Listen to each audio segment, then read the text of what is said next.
Shalom, shalom, shalom, shalom. As always, I want to give all the praises and the glory to Yahweh, Bahasham, Yahweh Shai, Bahasham, Rakah Kodash. Yahweh is the Most High's name, which means He is who He is to be. Yahweh Shai is the Son's name, which means He's the deliverer, who the world ignorantly calls God and Jesus Christ. Yahweh is the Most High God, Yahweh Shai is the Son. Double honors to the apostles, the elders of Great Millstone, our teachers, our elders. Shalom, shalom.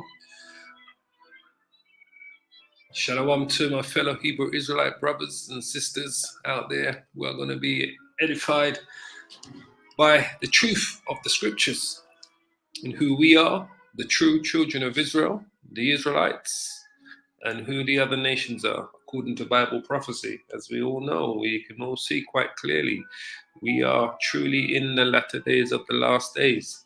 The Great Awakening, Ezekiel chapter 37, is in full motion across the four corners of the world. The awakening of the children of Israel. Like the apostles always says, the tents of Judah shall rise up first, which is the southern kingdom, and then the northern kingdom will be joined by them. That's why the scripture talks about Judah and Israel are oppressed together, and the Lord is coming back for Judah and Israel, which are the 12 tribes of Israel. The Apostle James, when he wrote in James chapter 1, when he wrote his epistle, who did James write to? James chapter 1 verse 1, James, a servant of the Most High and of the Lord, Yahweh Shai, Mashiach, to the 12 tribes which are scattered abroad. Greetings to the 12 tribes which are scattered abroad. So who are the 12 tribes? To the 12 tribes which are scattered. The 12 tribes are the Israelites. Now, as you should know by now, that the 10 lost tribes of Israel were scattered across the Americas, North America, South America, Canada, and all throughout the West Indies. They were referred to as the Northern Kingdom. So today we're going to talk a little bit about the Israelite history of the Native American Indians in the time of Columbus. So when these Edomites came upon the Native American Indians of North, South America, and Canada and the West Indies, they quite well knew that they were the 10 lost tribes of Israel.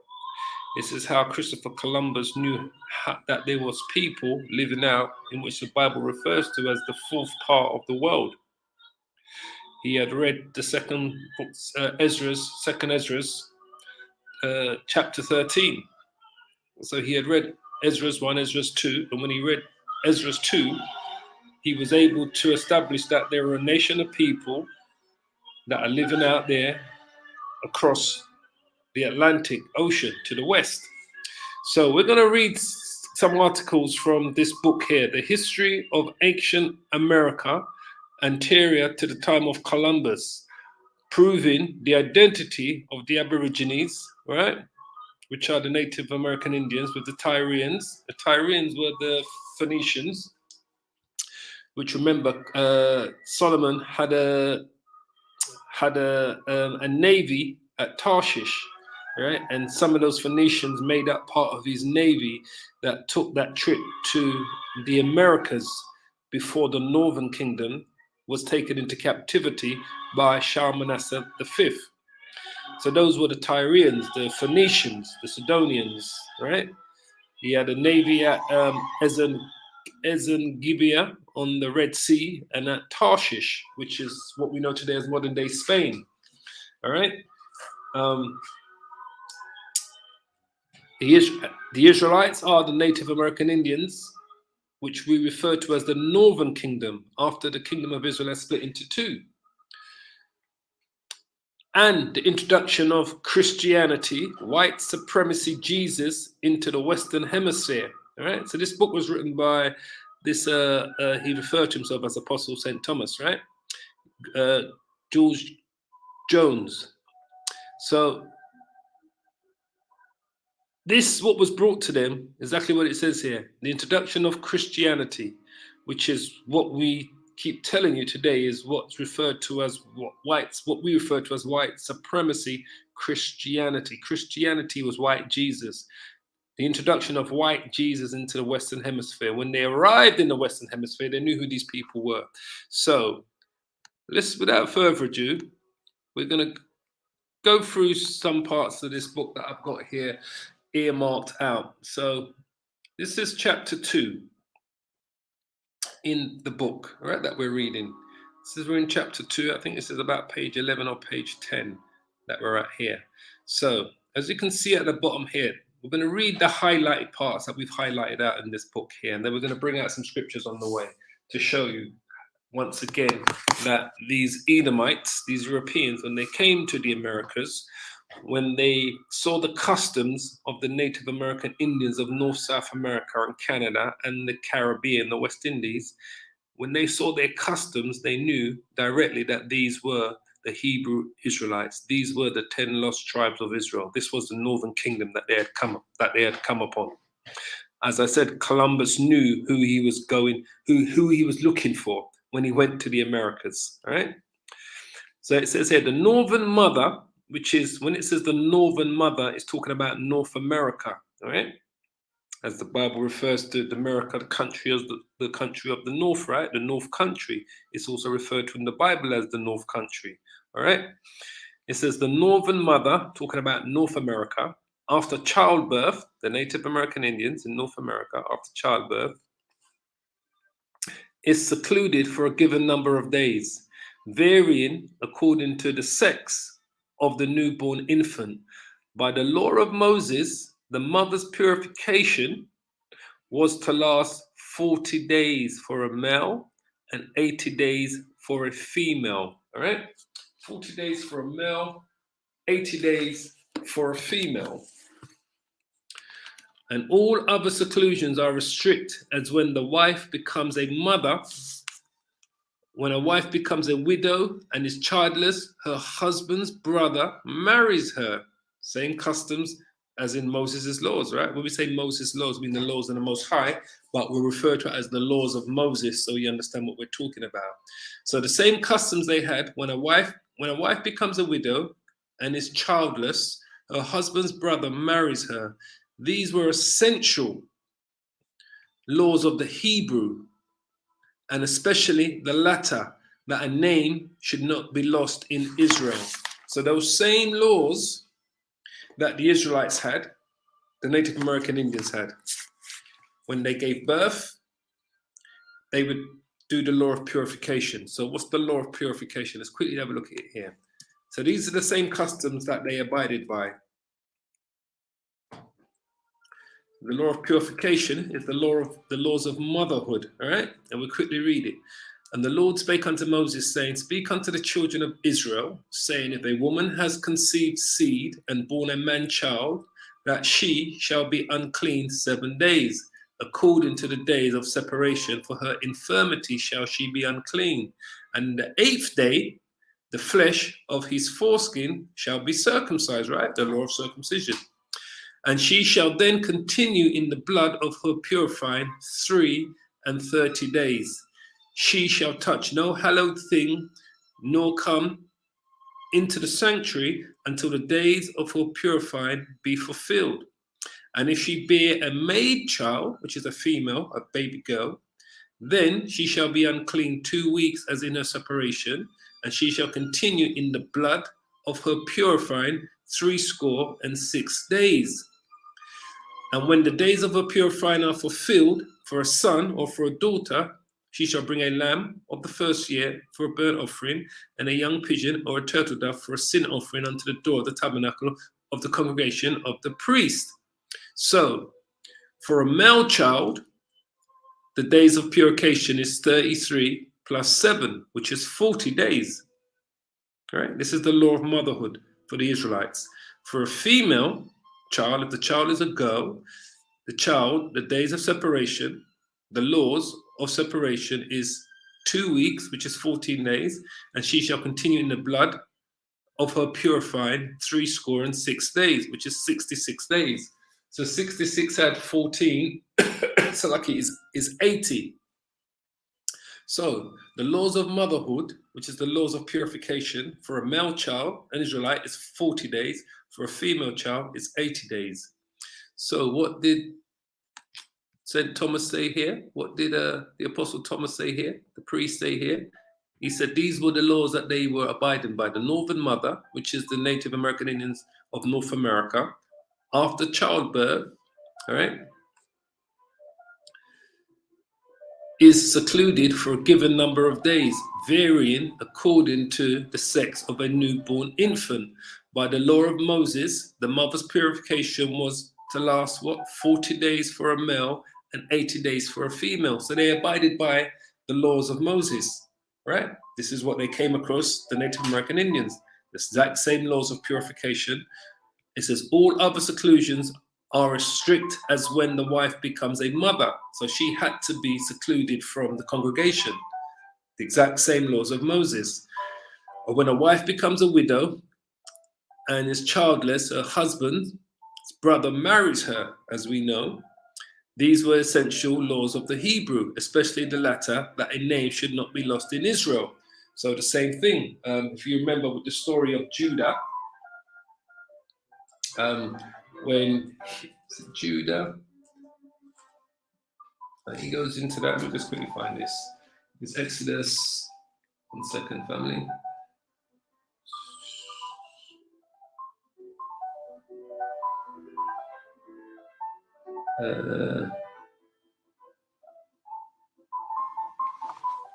Is it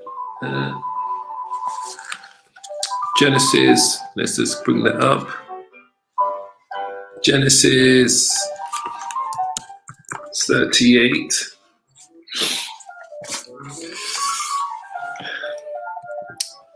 So Judah and Tamar, Genesis 38 and 1. And it came to pass at the time that Judah went down from his brethren and turned to a certain Adullamite whose name was Hirah. And Judah saw there a daughter of a certain Canaanite whose name was Shula. And he took her and he went in unto her, and she conceived and bare a son, and he called his name All right. And she conceived again and bare a son, and she called his name Onan. And she yet again conceived and bare a son, and called his name Shelah. And he was at Chezib, and she bare him. And Judah took a wife for his firstborn. So Judah took a wife for his firstborn son whose name was Tamar. Right? Whose name was Tamar.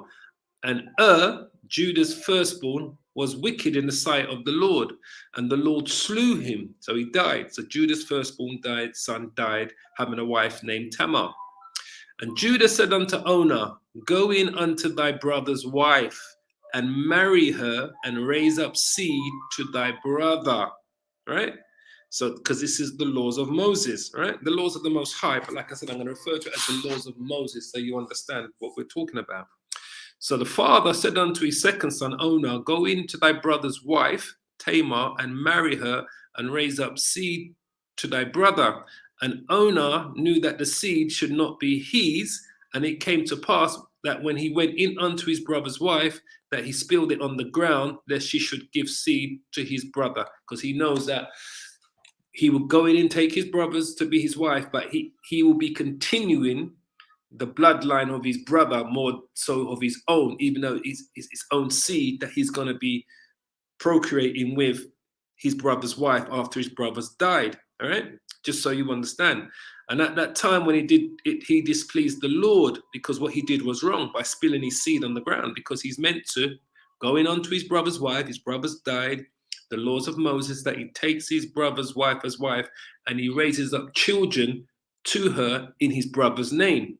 Wherefore he slew him also. So Onah was killed for what he did, because he spilled his seed on the ground purposely, instead of impregnating Tamar to bring up his brother's seed.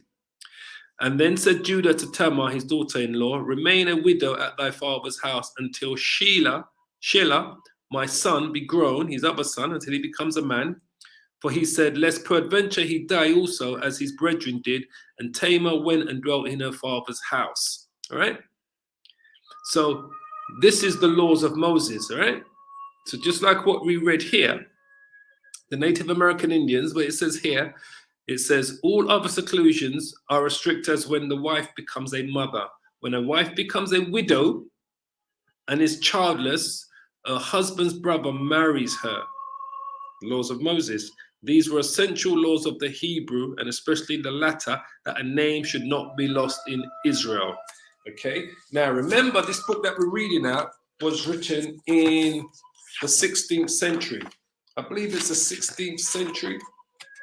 This book was written, published.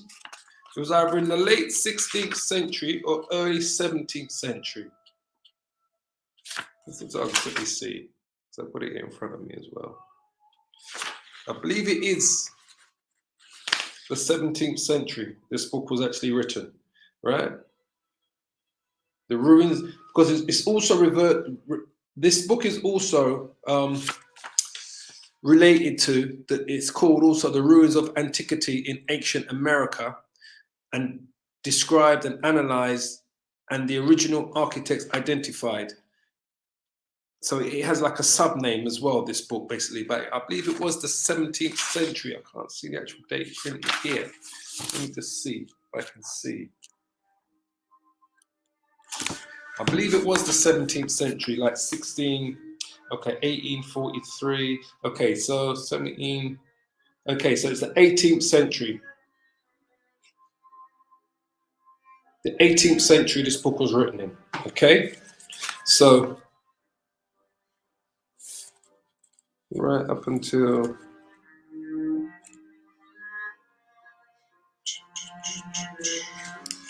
let's just see, ancient America.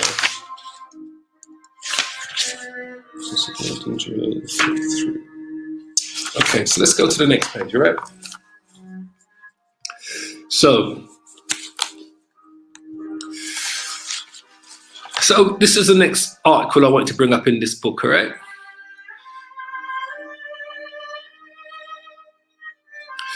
It says the only cause of Pharaoh's political action against the Hebrews was that from the rapid ratio in which they multiplied, just like today, all right, the Israelites, we have the largest families, whether it's Puerto Ricans, Mexicans, Colombians, African Americans, West Indians, and Caribbeans. We are no different than from our ancestors, because we are our ancestors here back again in the reincarnation. We are our ancestors here back again. It says they would eventually rebel, and with or without the assistance of any other nation entirely subdued by Egypt. It says the ease of childbirth by the Hebrew mother is distinctly stated in the Holy Writ, in contrast to the dangerous sufferings of the Egyptians' parents, from which fact may be gathered the cause of the gradual but certain increase of the Israelites over the Egyptian population. So it says the same peculiar facility of childbirth is one of the chief characteristics of the northern, which is the northern Native American Indians of North America, of the northern female. For in the Rocky Mountains, right, while journeying in cavalcade and being taken in travail, the mother will leave her companions alone, and within an hour will remount her horse and overtake her associates with the newborn infant in her hands. So what did the Egyptian midwives say about the Israelite women when it came to giving birth, right? Because it says there, within an hour, it says the mother will leave her companions alone, right? So she's left her companions for them to continue their journey. The mother's pulled over with the Native American Indian midwife, probably a few women with her helping her. It says within an hour, she will remount her horse and overtake her associates with the newborn infant in her hands. Why is that? Let's go back. Let's go to Exodus chapter 1. What did the Egyptian midwives say about the Hebrew Israelite women? Let's quickly get it up. Verse.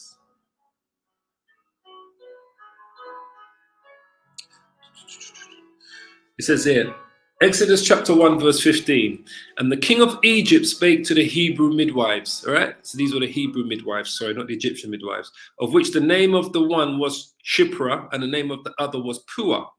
And he said, when you do the office of a midwife to the Hebrew woman and see them upon the stools, if it be a son, then ye shall kill him. But if it be a daughter, then she shall live. All right. Because how does a nation come back? Through the men. That's how a nation is built, through the men, not through the women, through the men, through the seed.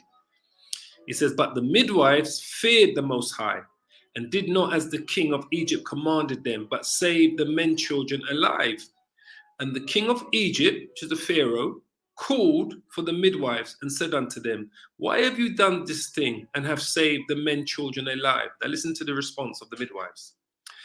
And the midwife said unto Pharaoh, because the Hebrew women are not as the Egyptian women. They're not as the Africans. The Israelites were not as the Africans. Why is that? For they are lively and are delivered here the midwives coming unto them. All right? Therefore, the Most High dealt well with the midwives and the people multiplied and waxed very mightily. So basically what they were saying is that by the time the midwives came in unto the Hebrew women, the child was born. So by the time her water broke, and she's gone to lay down to give birth, and they've sent for the midwife. By the time the midwife has come to assist the Hebrew woman, by the time the Hebrew midwife has come, it says there, they are what? They are delivered here, the midwives coming unto them. So they're delivered by the time the midwives coming unto them. So the babies were delivered quickly. So the same thing we see here, right? Sorry. Where was we? Where they said here, the Rocky Mountains, it says, while journeying in the cavalcade and being taken in travail, pregnancy, the waters broke, right? The baby's ready to come. The mother will leave her companions. She's left her companions alone. She stopped to give birth, and within an hour will remount her horse and overtake her associates with the newborn in her arms. So, same thing. The Native American Indians, the women, were known for dropping their babies quick. So they was coming out. By the time the water break, within half hour, an hour, the baby was born. She wasn't sitting there like what we see today, right? Where, women are in labor for 10, 12, 15 hours, whatever. Within an hour, she was giving birth. Simple. So this is another proof for you to understand that the Native American Indians are Israelites, right? So here on page 14 of the same book, it says original history, right? It says tribes. Let me read this down here. It says tribes, when they march to battle, all right? So when the Native American Indian tribes march to battle, a similitude is here to Joshua at the siege of Jericho. Well, praises to Yahweh Hashem Yahweh. Listen to this similitude that they have to when Joshua and the Israelites marched on the city of Jericho, right? I remember Jericho is the city where, Rahab was, the prostitute Rahab, when Joshua had sent 2 spies to the city and she hid them in her house and lowered them down from her house, and Joshua promised her that when we come to take Jericho, that she must hang something out of her window, I believe, so that we know it's your house and we won't destroy your house, and we'll make sure we get to evacuate you from the destruction. All right, I believe that's what was told to Rahab, the prostitute, the harlot, by the 2 spies that Joshua sent on the city of Jericho, because she hid them in the house. But listen to what the writer is saying here, right? This is what, and remember, this is a man that lived amongst the Native American Indians. So this ain't like no third party, fourth party I heard. This is what he wrote when he lived amongst them, when he was amongst the Native American Indians, right? He said, the similitude is here to Joshua, right, at the siege of Jericho. It says, when it is in their peaceful encampment, it is surrounded by 12 stones, indicative of the original number of the tribes of their ancestors. Now, what are they speaking about? Let's go, hold on a minute. Before we get there, let's just go back here, because it kind of starts here. I kind of skipped a bit. Right. It says the northern Aborigines were the North American, Native American Indians, right? The northern Aborigines are North. He's talking about the North American Native American Indians. All right, have a traditional knowledge of the deluge and the dove of peace, which to them, under the name of the medicine or mystery bird, is sacred from the arrow of the hunter. As you know, the dove is sacred to the Israelites. That's the bird that Noah sent out to see if there was any land. All right.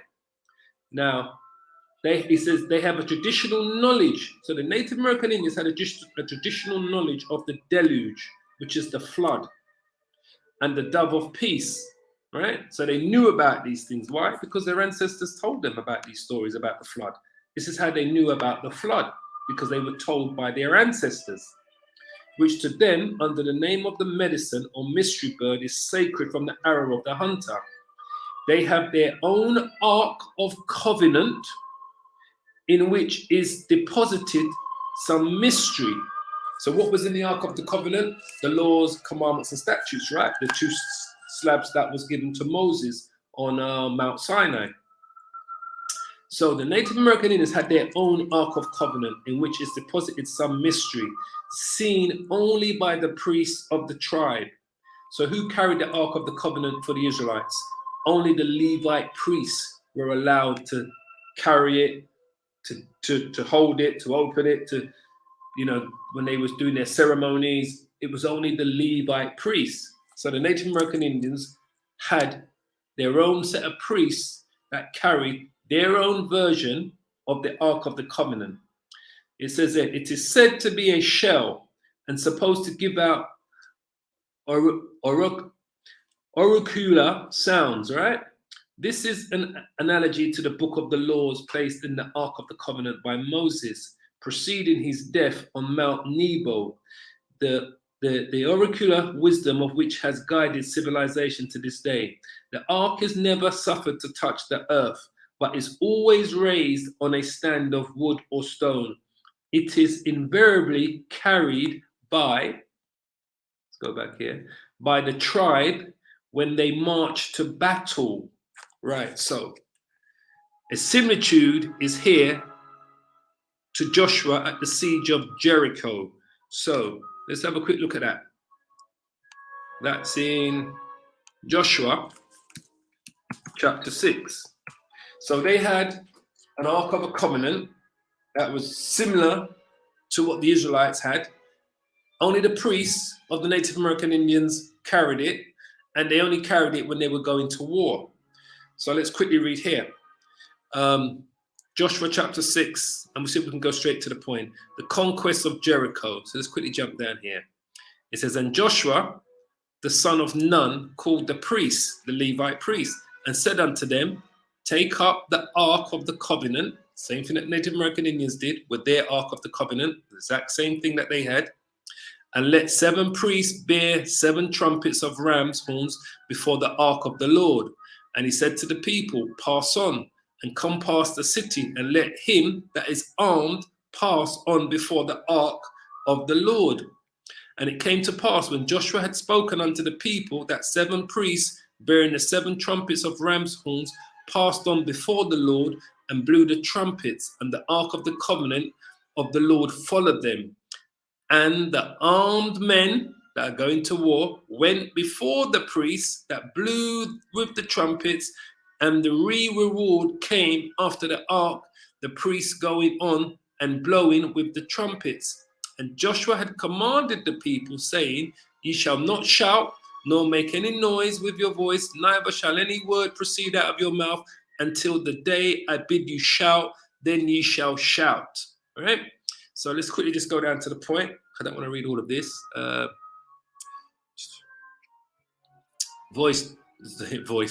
Verse 20, all right?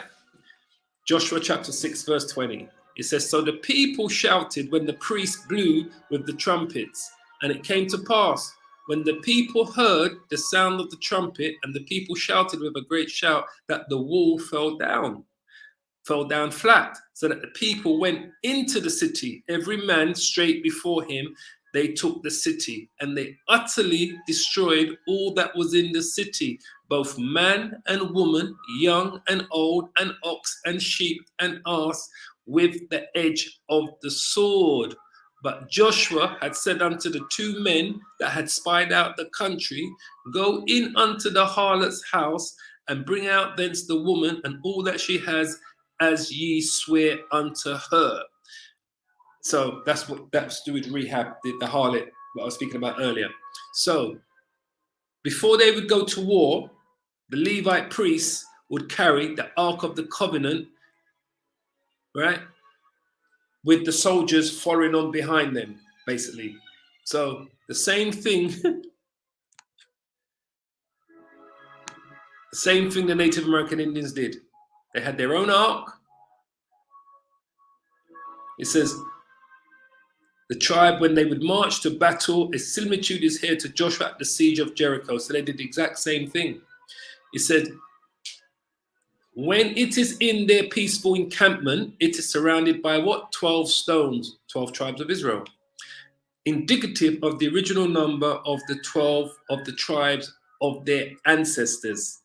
This is strictly in analogy with the 12 statues, probably rude blocks of stones erected by Moses around the altar of the covenant to personify the 12 tribes of Israel. It says, Joshua also, after the passage of the Jordan, erected 12 stones in his encampment at Gilgal, and the same number in the river at the place of the passage. They select their medicine men, i.e. priests or prophets, from among a portion of the tribe, not warriors. Same thing the Native American Indians did. Remember, they called them medicine men. The Israelites just referred to their medicine men as prophets and priests, all right? So they did the same thing, because the priests came from the tribes of Levi, all right? They didn't come from any of the other 11 tribes, basically, or 12 tribes. They only came from Levi, because remember, Joseph was split into 2, Ephraim and Manasseh, all right? It says they select their medicine men, i.e. priests or prophets from among a portion of the tribe, not warriors. Here is the custom of the Levites or descendants of Aaron being in the sacred office of priesthood. For with the Israelites, they were not to be taken from the ranks of the soldiery. The Aborigines, the Native American Indians, dwell in booths, as when brought out of the land of Egypt, for they are still wanderers, right? Same way, right? They dwell in booths, the Israelites dwell in booths. They offer a flesh or burnt offering from the chase, which is the first cast into the flames, before even a starving family may eat. They have their corn and harvest feast. Also, one in observance of every, see that, new moon. Because every new moon is a what? Is a new Sabbath. And the new moons represents what? What does the new moon represent? The new moon represents the high holy days, all right? That's what the new moon is there for. The moon's there for them to reckon, so they can know when the beginning of the month is, and they can count the days for them to celebrate the high holy days in Israel. Well, the Native American Indians did the exact same thing. They have their own corn and harvest feast, also one in observance of every new moon, another in festivity of the first fruits. What are the first fruits? The harvest, the first fruits of harvest, which is what we call the day of Pentecost. Well, what the Christian church calls the day of Pentecost. It's 50 days after the Passover. So we're in the Passover right now. In 50 days' time from today, will be the day, it will be the festival of first fruits. They had the same thing. They had a festival of first fruits. And the great feast in direct analogy with what? With the Hebrew Passover. They even had a great feast that was the same as the Hebrew Passover. And we just happen to be in Passover today. Well, praises to Yahweh Hashem Yahushai. Even to the blood being what? Being strained upon the posts and lintels, and the mingling of the most bitter herbs. They celebrate the exact same way, the Passover. Then their fastings and purifications are what? Are practiced with the greatest severity. The breastplate or the ornament worn by their religious prophets, right?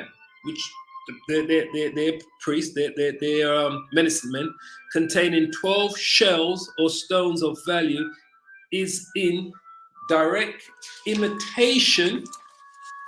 Hold on.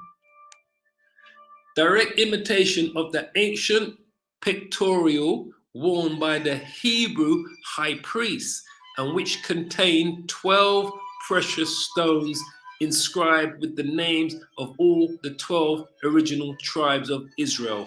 So their priests, their medicine men, had a breastplate of ornament worn by their religious prophets, their priests, their medicine men, containing 12 shells, it said, or stones of value. And it said it's in a direct imitation, exactly the same as of the ancient pictorial worn by the Hebrew high priest, which were contained in the 12 precious stones inscribed with the names of the 12 original tribes of Israel. That's absolutely beautiful. So we know that they was also celebrating these high holy days.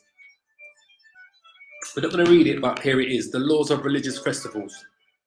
So they recognize the Sabbath, in the 14th day of the first month. They recognize the Passover. They celebrate the Passover. All right. On the 50th day of the same month is the Feast of Unleavened Bread. All right. The 15th day, the Feast of Unleavened Bread unto the Lord, and you have 7 days of unleavened bread. All right. And then in the first day you shall have holy convocation. You shall do no servile work therein. I want to come down to the first fruits. Here it is here.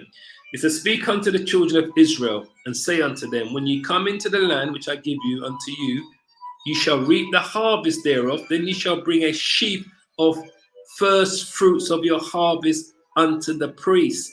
And ye shall wave the sheaf before the Lord to be accepted for you on the morrow. After the Sabbath, the priest shall wave it. So the exact same religious festivals that we celebrated, all right, which are all literally here in Leviticus 23, the Native American Indians, the exact same festivals that we celebrate, like it says here, they have their corn and harvest feast, also one in observe of every new moon. How anyone can keep banging on about black only Israelites, right? These black only Israelites nutcases is beyond me. These are men that lived during the times when the Native American Indians were celebrating these feasts and were speaking to them and writing down about what they're celebrating, what their festivals represents, you know, the high holy days, the Sabbath, the Passover, and everything they was doing was in according to the religious festivals that we have in the Bible. Just like it says there, another in the feast, the festivity of the first fruits, and the great feast is directly an analogy with the Hebrew Passover. All praises to Yahweh Shimi Hoshai. So it says here, the medicine bag or pouch is carried by every member of the tribe. It is suspended to a bead belt which crosses the breast by passing over the left shoulder and hangs on the right side. It contains, as they say and believe, preservatives to keep them from sickness or defeat. These are essentially the what? The phylacteries referred to by the Savior and previously condemned by Moses. For the word phylactery is derived from the Greek tongue and denotes a preservative. And in the time of Moses, they were worn by his people in great excess. And so by the what? By the northern natives. So they also wore phylacteries. They also wore phylacteries. You tell me that these ain't the Native American Indians. It says here, then the absence of all idols or symbolical, right, devices, and the worship of the one God, i.e. Great Spirit, because they referred to the Most High as the Great Spirit, right? But watch this. It says, they're never pronouncing the name Jehovah, right? They don't pronounce the name Jehovah, but listen how they pronounce it. But in syllables, and those separated by long ceremonies, thus truly fulfilling the Hebrew law, thou shalt not take the name of the Lord thy God in vain, right? Deuteronomy chapter 6, right? Thou shalt not take the name of the Lord thy God in vain. The name with them sounds as if it was written Yahovah, which would be Yahweh. Yahovah, Yehovah, which would be Yahweh. They knew the name of the Most High. Yet we have Israelites today that claim that we don't know the name of the Most High. Our ancestors, the Native American Indians, knew the name of the Most High.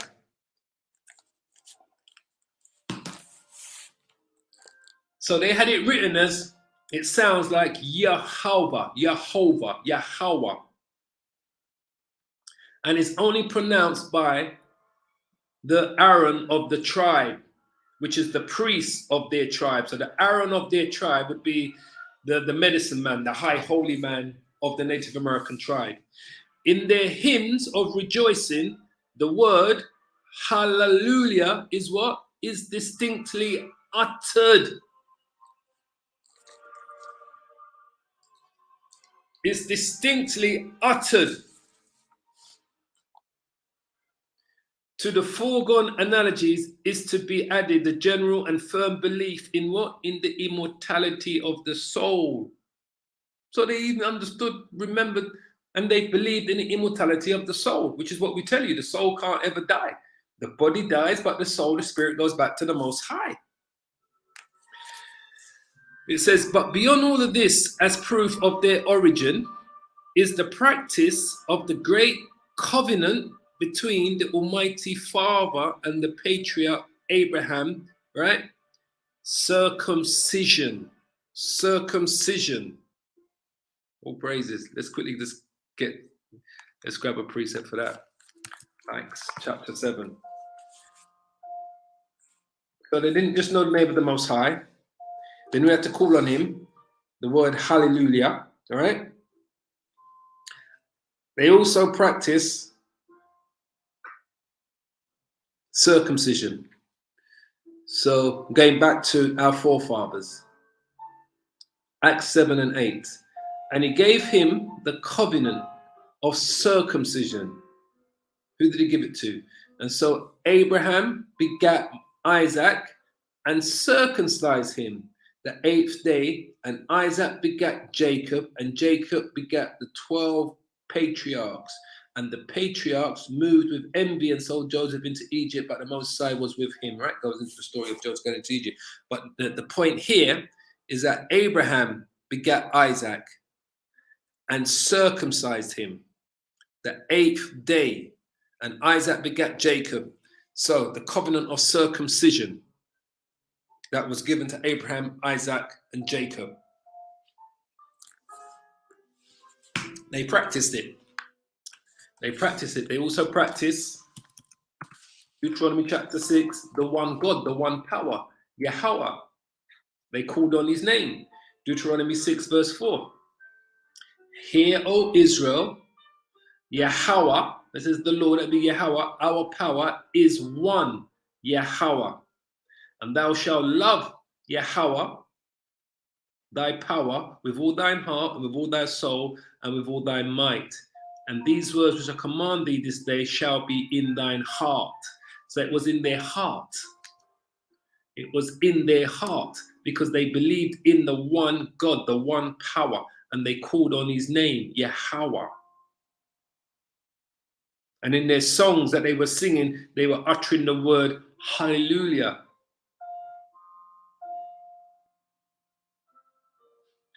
Praises to Yahweh Shem Yahushai.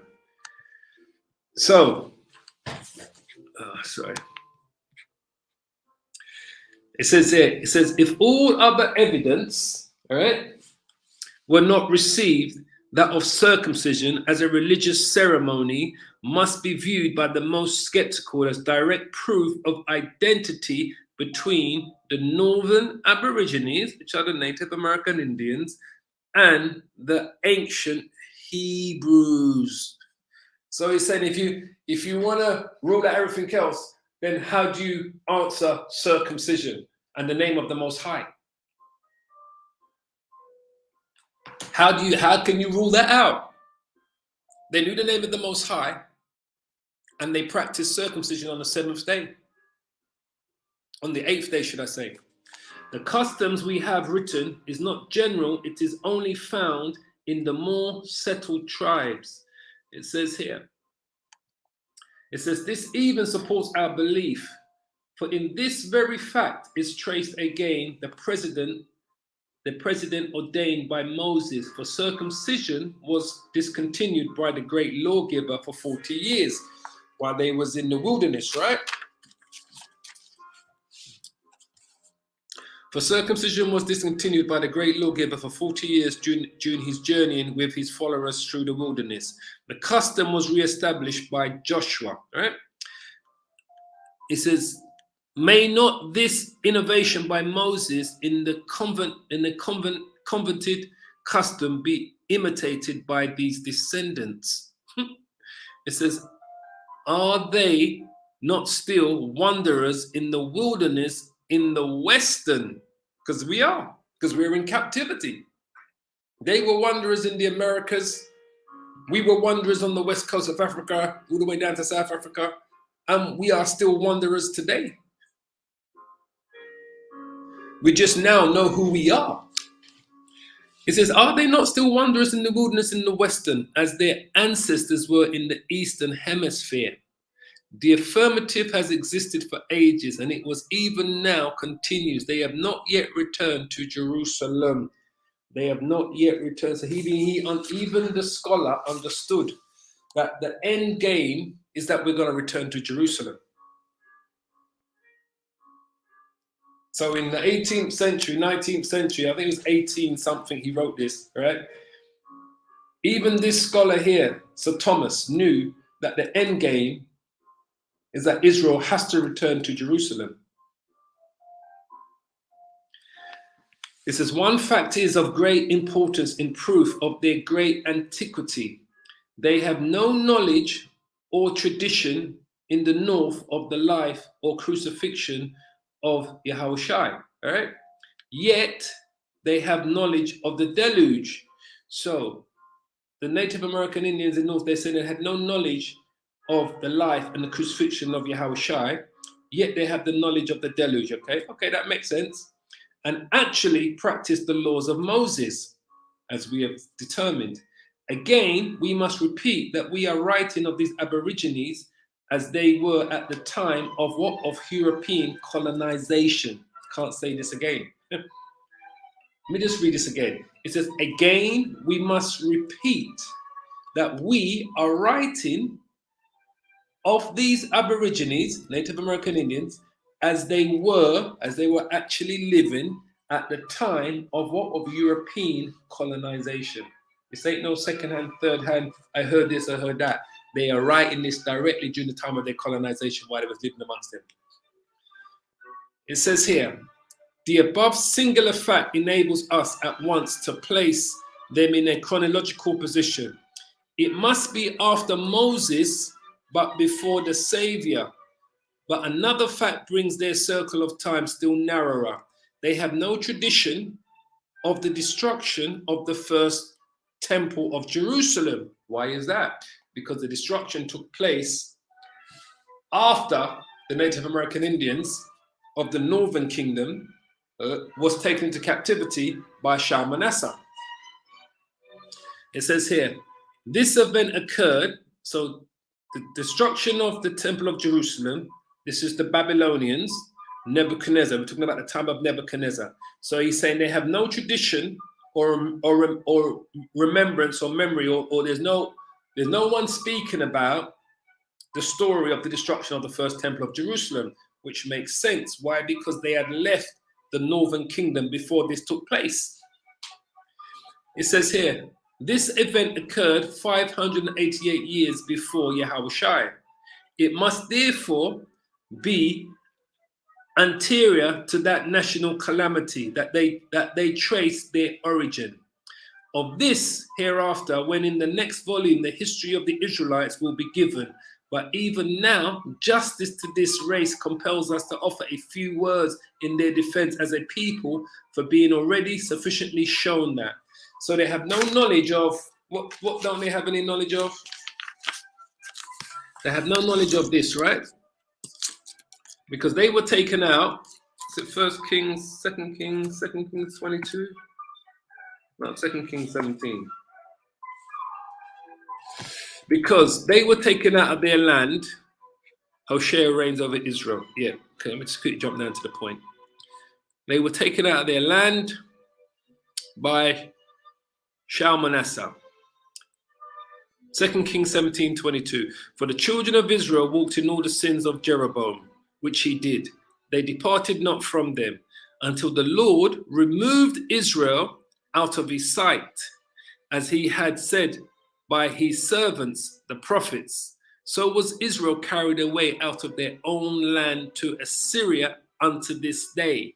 And the king of Assyria brought men from Babylon and from Kutar and from Avar and from Hamath and from Seraphim and placed them in the cities of Samaria instead of the children of Israel.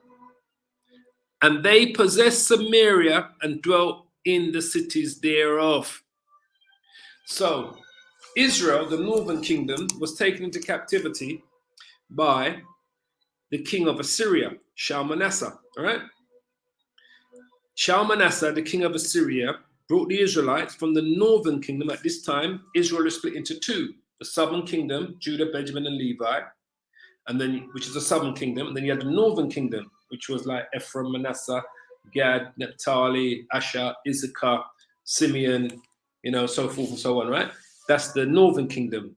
Israel split into two. So that's why it says the children of Israel walked in the sins of Jeroboam. Jeroboam was the first king of the northern kingdom. After Solomon died, Israel split into two, had two kings. Jeroboam was the king of the northern kingdom. Rehoboam was Solomon's son, was the king of the southern kingdom.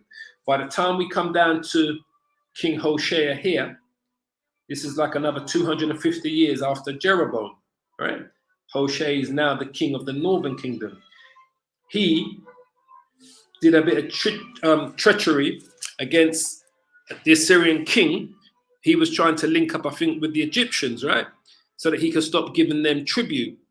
So the king of Assyria took, as it says there, in the 9th year of Hoshea, right? See, Israel's captive.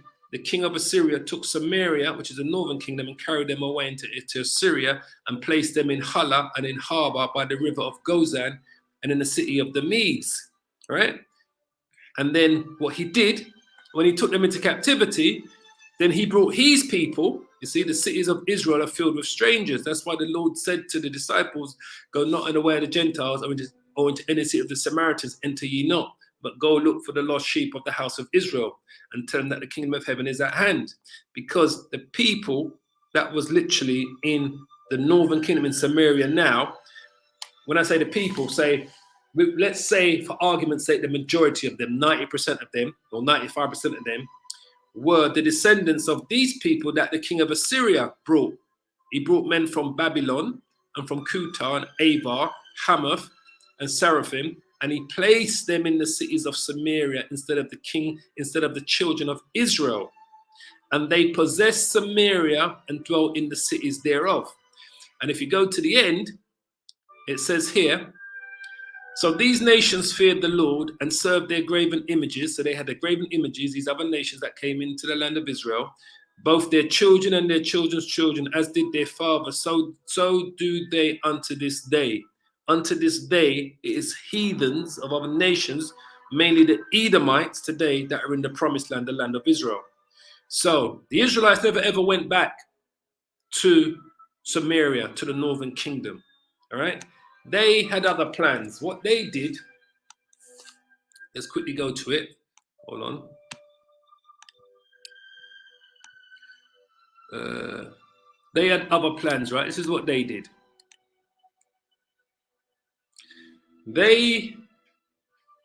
Let's just get it up here. Second Ezra. But this is how Columbus knew how to find the Americas, and how he knew that those were Hebrews in America, and hence why he had Hebrew translators on his ships when he went to the Americas, right?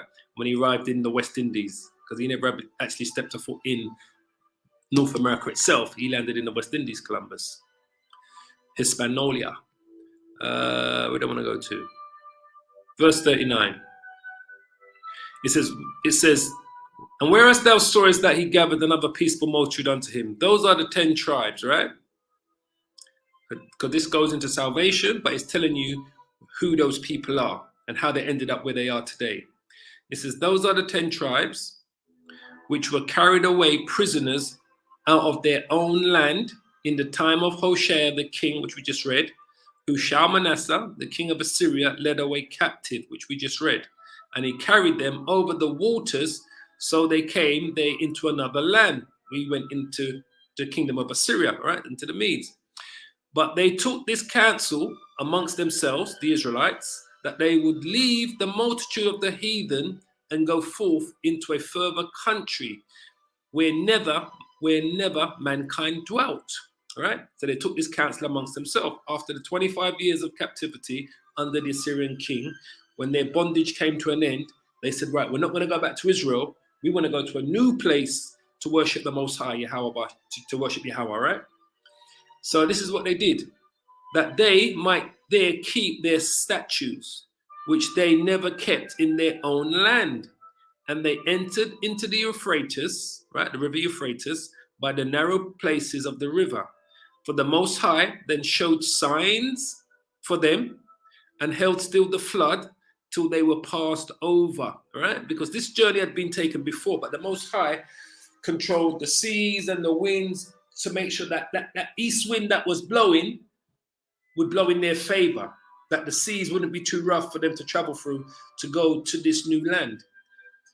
For through that country, there was a great way to go, namely of 1.5 years. How do they know about this journey? King Solomon had a fleet at, Ezon Gideon, I always pronounce that wrong. Second Kings, hold on. King Solomon.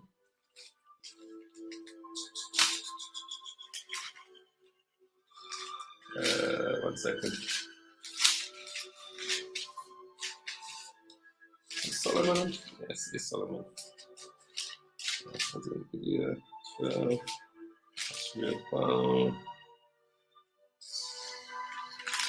One second, family. Let's see if we can find it.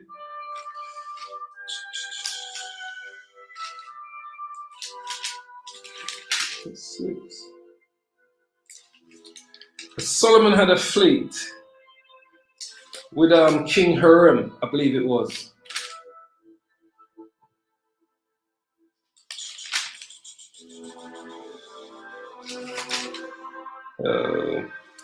Hold on. See the fleet. Let's see if it comes up as fleet.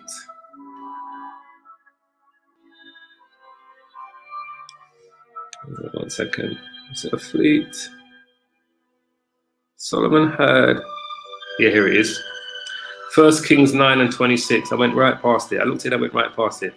King Solomon also built a fleet of ships at Ezion Geber, which is near Eleph, on the shore of the Red Sea, in the land of Edom. Then Hiram sent him servants with the fleet, seamen who knew the sea, to work with the servants of Solomon.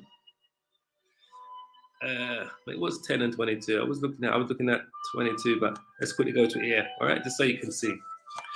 So it says, for the kings had merchant ships at the sea with the fleet of Hiram. Once every 3 years, the merchant ships came, bringing gold, silver, ivory, apes, and monkeys. So King Solomon surpassed all the kings of the earth in riches and wisdom. That's the fleet that he had with Hiram at Ezion Geber in the land of Edom that took that journey to the Americas. This is how the northern kingdom knew about that journey, that trip to the Americas, as you're going to see here. So Solomon, just like it says here, it says the fleet took once every 3 years, the merchant ships came bringing gold, silver, ivory, apes and monkeys. So it was a 3-year round trip journey. So check this out here. It says here, it says they entered into the Euphrates by the narrow places of the river. For the Most High then showed signs for them and held still the flood till they were passed over.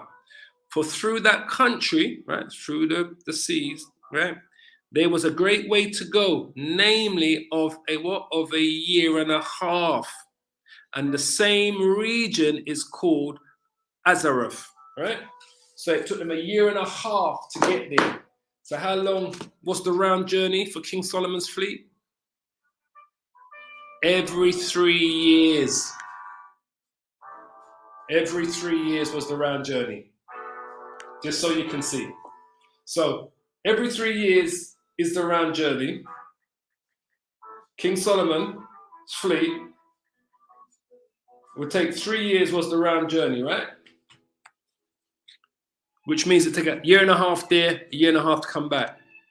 It took the northern kingdom a year and a half, for through that country there was a great way to go through the seas, namely of a year and a half.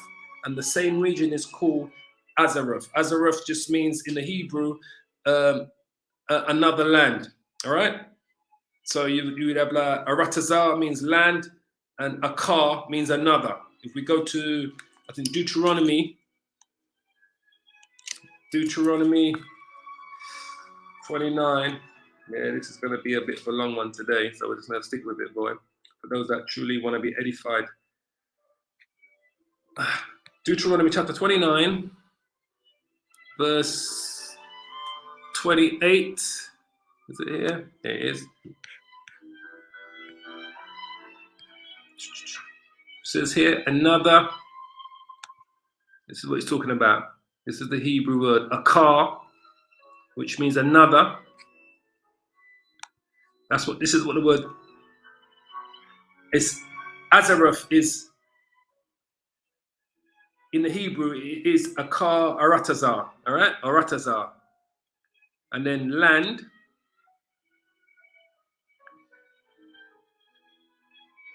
Oops. What did I do?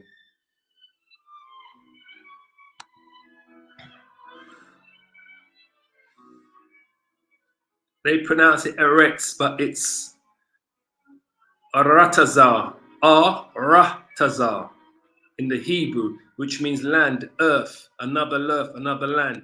This is what this is. It's like a bastard version of the word. See, it says here, Azaretz, another land. Eretz.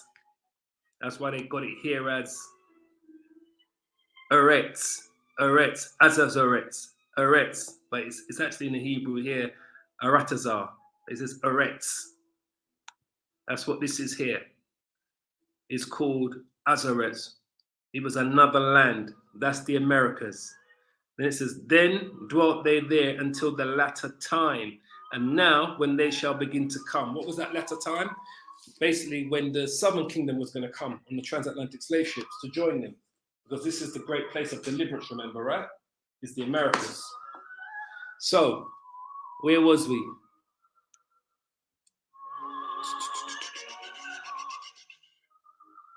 Yeah, we read that.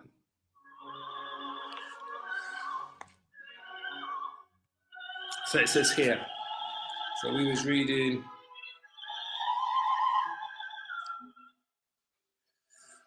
So they are of the great Hebrew family, right? The Native American Indians. They concluded that the Native American Indians, they are, which are the Aborigines, they call them the Northern Aborigines, which are the Native American Indians, right? They refer to them as either Aborigines or the Northern Kingdom, right? Which we're telling you who they are. They are, the Native American Indians are of the great Hebrew family, the 12 tribes of Israel.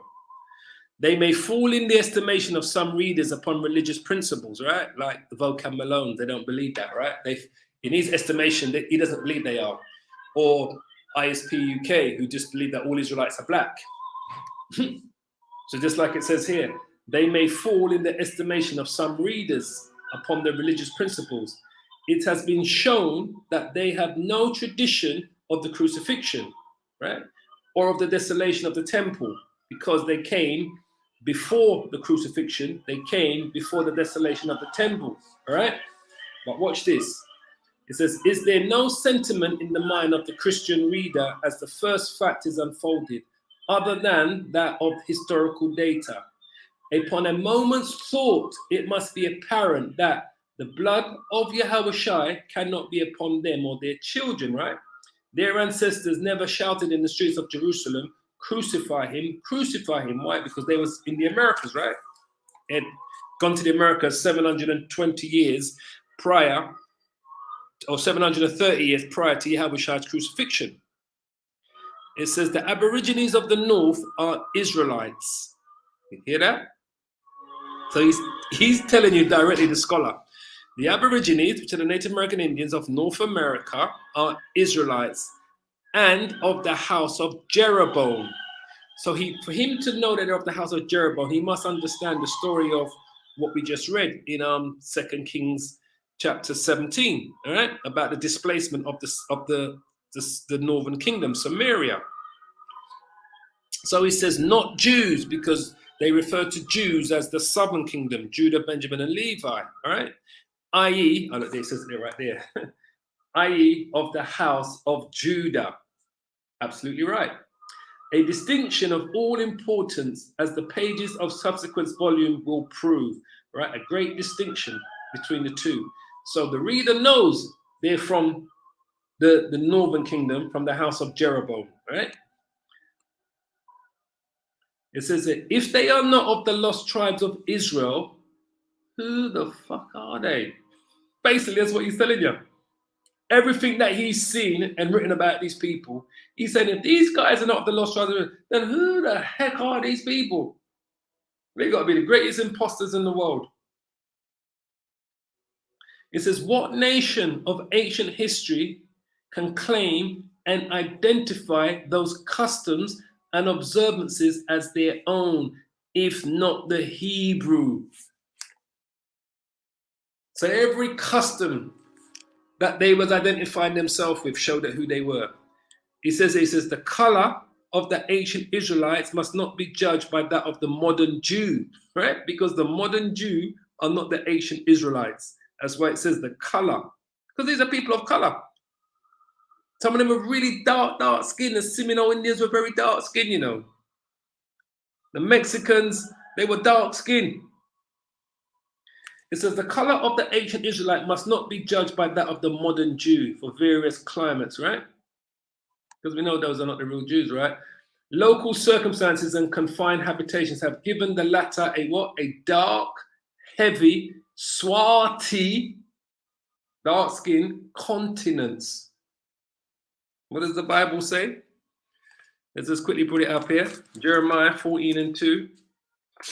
It says a dark, swarthy continent, right? Let's just go back to the KJV. It says, Judah mourners and the gates thereof languish. They are what? They are black unto the ground, and the cry of Jerusalem is gone up. Let's go Jeremiah chapter 8. Jeremiah chapter 8. He said they're swarthy, dark skin, swarthy. These Israelites, these Native American Indians. You see, they've been mixed amongst these Edomites for so long, since the colonization. For the hurt of the daughter of my people am I hurt, I am black. Astonishment has taken hold on me. I am black. Which in this, it should say Shakar. It says, I am Kadar. Be black, i.e. dark colored. Implication. See that? What did he say here? It was on this tab. On this one here. One more up. Must not be judged. He says they are what? He says they are given. He says, local circumstances and confined habitation have given the latter a what? A dark, heavy, swarthy, that's dark skin, swarthy continents. And even in the Middle Age, they are bent in figure. But the ancient light red tint may be but the original of the sunburnt features of the Aborigines. And they, from their forest life, reach at least 80 years before old age compels them to see the shadows as they walk. What does the Bible say? It says 80 years. The Lord says, was it 70 he gives you, right? So he's saying here, I am black, dark skin. If we go to Lamentations 4, what does scripture say? Chapter 4, verse 8. Their visage is what? Is blacker than a coal. Your visage is your face. They are not known in the streets. Their skin cleaves to their bone. It is withered. It has become a stick. Your visage is your face, right? So,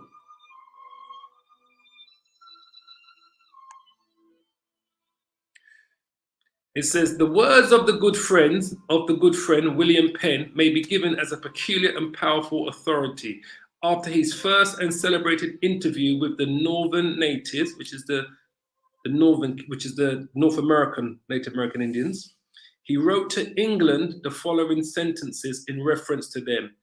I found them with like continence to the Hebrew race, and their children of so lively a resemblance to them. It says, at this and no other time did the thought of their being of the lost tribes of Israel enter his imagination.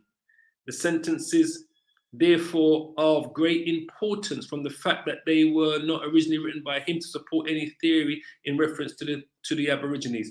So at the time, he didn't come to his mind at the time that they were the lost tribes of Israel. But after being amongst them and writing amongst them, he found them with the like continence to the Hebrew race, because that's who they are. It says here, some of the Mexican nations worship idols, and we know they're filled with idolatry down there even to this day, right? And knew not God, for they sacrifice human beings to appropriate their savage deities. The Northern Kingdom was doing that, burning their kids to, is it Moloch? They used to sacrifice their kids. So obviously, even some of their idolatry that they was doing, they brought with them. And this is talking about the Mexicans, right? Which are the Aztecs. It says, not so the noble Northerners. They worship the one God, all right? So the ones in North America wasn't so much into idolatry as the ones in Mexico, you know, in Mexico going down into South America. This is what he was finding, that he found when he was living amongst them, right? It says here, it says, not so the noble Northerners, right? Which was North America. They worship the one God who declared to the first lawgiver, thou shalt have no other God before me. And their only human sacrifice is the invader of their lands and birthright. It says, the only two analogies that exist between the North American Indians and the Mexican Americans, right, going down south, right, which is going into South America. Because when he says the Mexicans, he's talking about the Indians in South America, not just in Mexico, just so you understand. It says the only analogies that exist between the North and Mexican America, and which might apparently destroy or prevent the proof of this theory, are first, circumcision, and second, the similitude of language. So the one thing that unified the Native American Indians in North America, the Native American Indians in South America, he says the one thing that unified them was what? First, circumcision, and second, the similitude of their language, because they're the same people. It says in the North, circumcision, as we have shown, is a religious custom only. In Mexican, which is South America, territories, it was both optional and religious. All right. So he's showing you that the one thing, even though down in South America they was getting more involved in idolatry than those in North America, is the one thing that unified them is the circumcision, and their languages were so similar. Because obviously they were speaking some broken type of Hebrew, right, when they came. It says that as an essential contrast between the Aborigines is the fact that in the north, they have, as already stated, no tradition of the crucifixion, right? That's in North America. While in this other portion of the continent, in South America, and for centuries before the rediscovery by Columbus, listen to this, they had a perfect knowledge of every peculiar of the life and death of Yahweh Shai. That's what struck me, because that makes total sense. What he's saying here, in North America, you know, the Gadai Indians, the Simeo Indians, he said they had no knowledge of the tradition of the crucifixion of Yahweh Shai, all right? While in the other portions of the continent, in South America, Mexico, going down, and for centuries before the rediscovery of by Columbus, right? Centuries before Columbus came, this is what the guy is telling you, right? He says they had a perfect knowledge of every particular of the life and death of Yahweh Shai. How is that? Kula Khan. Remember the stories that they tell you about a man that came to tell him about the end. I think the Mexicans refer to him as, is it Kula Khan? The Mexicans refer to him as, is it hold on, Kula Khan. If I spelled this right. Mexico. I think it's Kula Khan they call him. Kula Khan. The Mexican guy. Let's not get it right. Kula Khan. Yeah. I'm sure that's who they refer to him as, Kula Khan. From the Yucatan, from the Mayans, the Aztecs, as a deity that they referred to Yahweh Shai as Kula Khan. I believe that's who they referred to as Yahweh Shai was Kula Khan, and that he had visited them before he went to the heavens of heavens. After he spent the 40 days and 40 nights with the apostles, that he came to the Americas before he went to the heavens of heavens. They said that he was visited by a god, a deity. And I believe it's the story of Kula Khan that they speak of, the Mexicans and those down in South America. So that makes total sense to me when he says here, where is it? Here. When he says here, the North American Indians had no knowledge of Yahweh Shai's life or crucifixion, but while in the other portion of the continent, South America, Mexico, and for centuries before the rediscovery, which is the right word to lose, by Columbus, they had a perfect knowledge of every particular of the life and death of Yahweh Shai. And I believe it is Kuka Khan, yeah. Shalom, GMS away. Shalom, brother. That's who it is, Kuka Khan, that they are speaking of. So that makes total sense to me, because it is the South American Indians and the Mexicans that always speak about this. All right? Or Kula Khan. Yeah. Respect, man. Shalom, my brother. Shalom, GMS Hawaii. Yes. So that makes total sense to me, because they always talk about this figure that came and told them about, like, the end times and him coming back to deliver them and so forth and that. There was, I don't know the exact stories, but it's that they were visited by this deity, and this is why they worship. They have this great worshipping of Kula Khan within their society.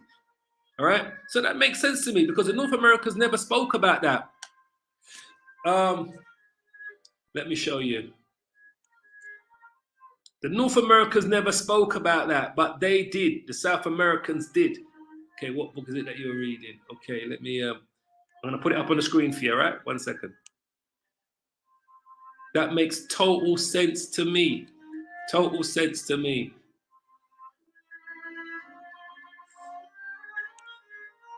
This is it here. It's called The History of Ancient America, Anterior to the Time of Columbus, proving the identity of the Aborigines with the Tyrians and the Israelites, because the Tyrians were the shipmasters that Solomon had working with the Israelites when he had the navy, the fleet at Ezion Gibeah, the fleet that he had at Tarshish.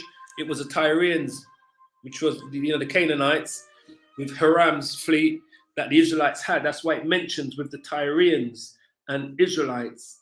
And the introduction of Christianity, white Jesus, into the Western Hemisphere by the Apostle St. Thomas. This was a priest that had gone to live amongst them, and he was the one that wrote this book in the 18th century about his encounter with the Native American Indians of North and South America, basically. But this is the book here, George Jones, yeah?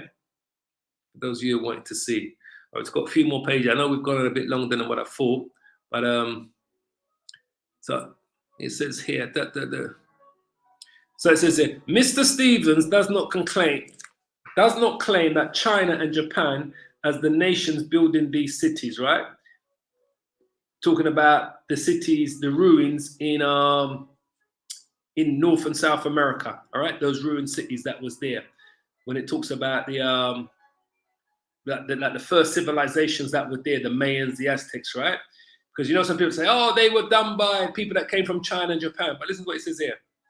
It says here, he says he rejects them upon the ground of architectural comparison, right? Because they like to write off that the Native American Indians, the Mayans, the Aztecs, and the different kingdoms built those great cities and those pyramids in the Americas. They wanted to believe it was another nation of people that did it. Some people say, oh, it was the Chinese or Japanese. But hear this. He says, we instantly join in this decision, right? They reject any claim that China, Japan had any Moab or Ammon had any part in building those cities in the Americas. It says, we instantly join in this decision, and to it add the impossibility from the want of navigable means, right? Which means to navigate by sea. Listen up carefully. But says the traveler, the supposition is that the vessels, were thrown upon the western coast of America, because they're trying to say they came to America by the western coast, right? They're trying to say that the people that came to America came by the west coast, that LA, Los Angeles, San Francisco, all those cities that are on the west coast. This is what people like to say, how they traveled to the Americas. But listen to what the scholar says here.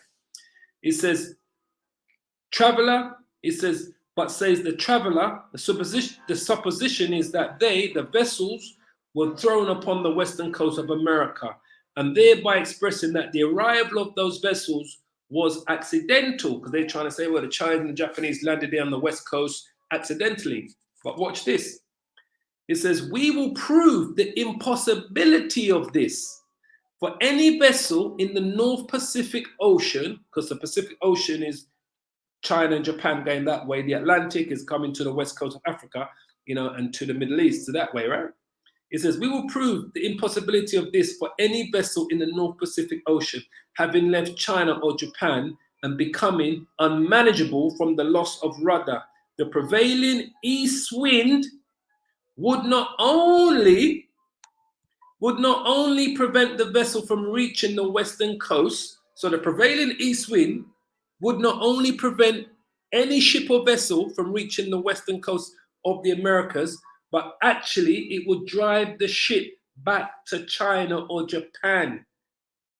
So he's telling you, navigable, right? For you to navigate a ship to the Americas, you could have never have come from the way of China or Japan to come to it on the west coast, right? Because the east winds would drive the ship back to China or Japan. It's too powerful.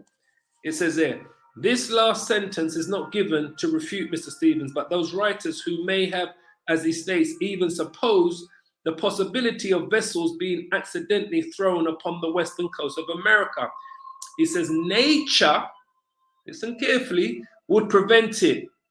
This celebrated east wind, we shall have occasion to analyze and explain in the investigation of the first voyage around the continent of Africa by the Tyrians. Because who did the Tyrians come with? They came with Solomon's men when we read here earlier, hold on, it's First Kings chapter 9.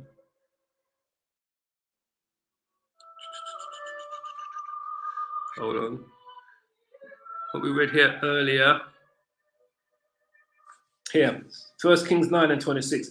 And King Solomon made a navy of ships in Ezion Geber, which is beside Eloth on the shore of the Red Sea in the land of Edom. And Hiram, right, these are the so-called Africans, right, sent in the navy his servants, shipmen that had knowledge of the sea, with the servants of Solomon. And they came to Ophir and fetched from thence gold 420 talents and brought it to King Solomon. Hiram. These go back to the Tyrians, to the I believe it is the Tyrians. Let me just have a quick look. Hiram, I believe he goes back to the Canaanites and the Tyrians. Let me just see if it shows you here.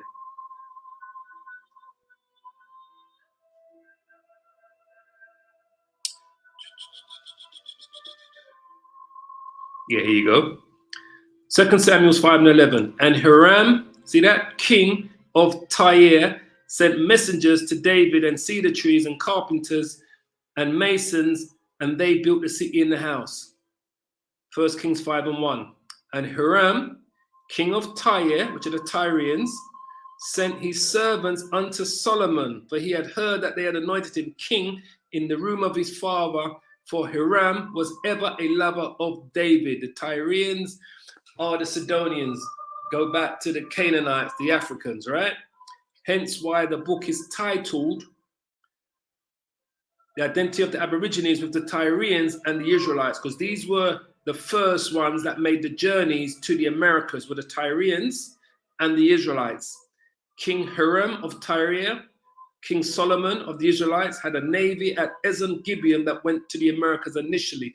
This is how, as we read earlier, how the 10 lost tribes knew how to take this journey, when it says, and they entered into the Euphrates by the narrow places of the river, for the Most High then showed them signs for them and held still the flood till they were passed over, because that great east wind, which what propels them to make that journey to the Americas. For through that country there was a great way to go, namely of what? Of a year and a half. How long was the journey? With King Hiram and Tyre, 3-year journey. A 3-year return journey. So it took them a year and a half to get there. And the same place is called Azarath, which means another land, right? Which we showed you earlier. So Hiram was the king of Tyre. Those are the Tyrians. That's why I said the book, when it says that the Tyrians and the Israelites, right? Because they took the first, that's how they knew to take that journey. So when we go back here, when it says here, we will prove the impossibility of this for any vessel in the North Pacific Ocean having left China or Japan and becoming unmanageable from the loss of rudder, the prevailing east wind would not only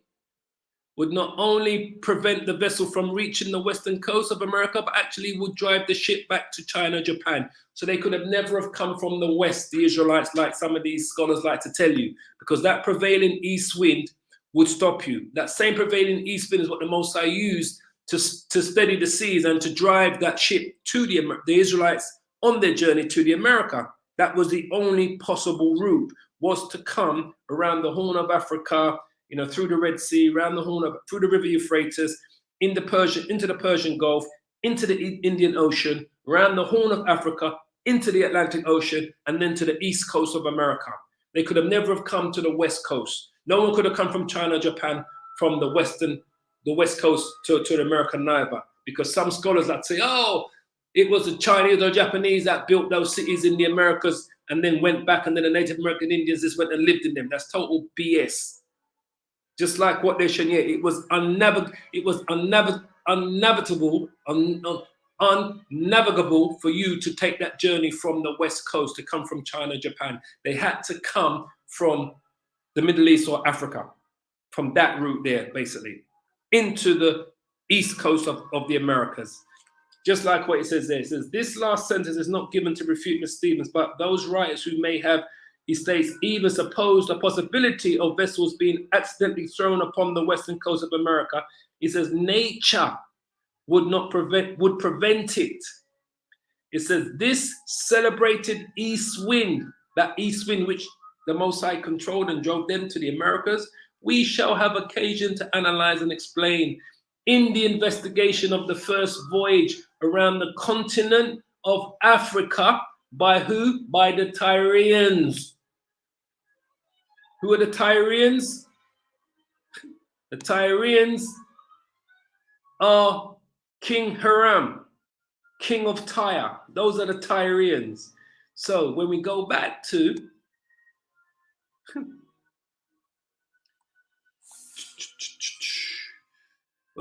here, and it tells you Solomon made a navy of ships of Ezen-Gibeah, which is beside Eloth, on the shore of the Red Sea in the land of Edom, and Hiram, which is the king of the Tyrians, sent in the navy his servants, shipmen that had knowledge of the sea, with the servants of Solomon. That's how the northern kingdom knew about the journey and how to navigate it 250 years later when they went into captivity.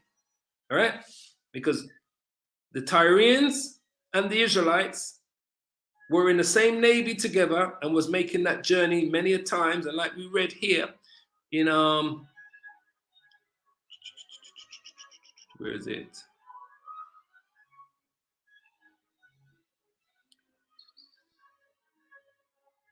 I think it was here. I read it. Hold on. Stay with me. Here it is. 1 Kings chapter 10, verse 22.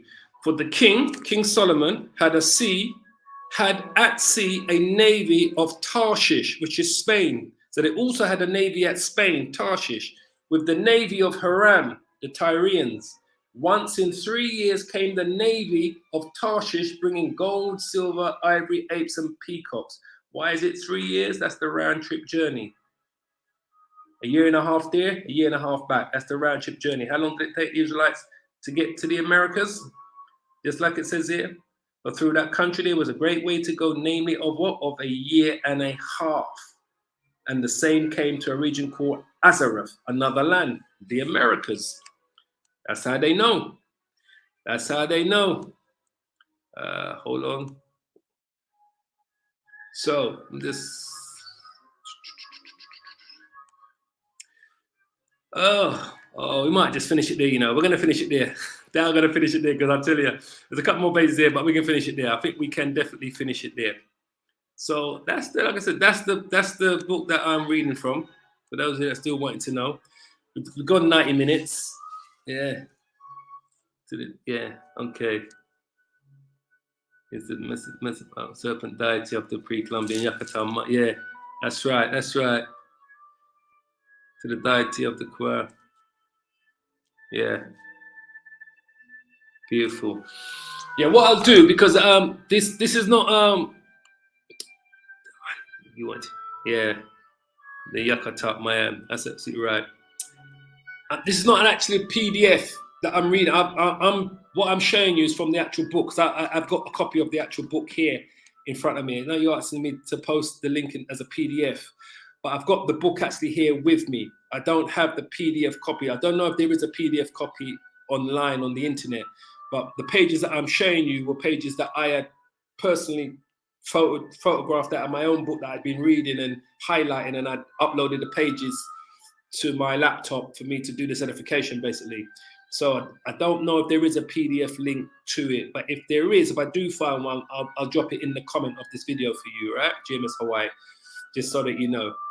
So I'm going to leave it there. We've got an hour and a half. I've really enjoyed this edification. The Israelite history of Native American Indians in the time of Columbus. And I tell you, for anyone that still believes that these so-called black-only Israelites are living in La La Land, Disneyland, all right? Those are our people. We are also scattered and mixed amongst the other nations. But those are our people. Undoubtedly proof, once again, the history of the Native American Indians in the time of Columbus. So on that note, I pray you are all edified by today's edification. As always, I want to give all the praises and the glory to Yahweh, Bahasham, Yahweh Shai, Bahasham, Rakah, Kadash. Double honors to the apostles of Great Millstone, our elders, our teachers, and shalom to my fellow Hebrew Israelite brothers and sisters that have been edified by the truth of the scriptures of who we are, the true children of Israel, and who the other nations are. As I always say, keep praying, keep safe, and hold on to this truth. But this is all we got, family, and we are truly at the door. All praises and glory. Shalom, shalom, shalom, family. All praises. I pray that you guys were edified by today's edification. I know it was a bit long, but it has to be done. All praises. Shalom, family.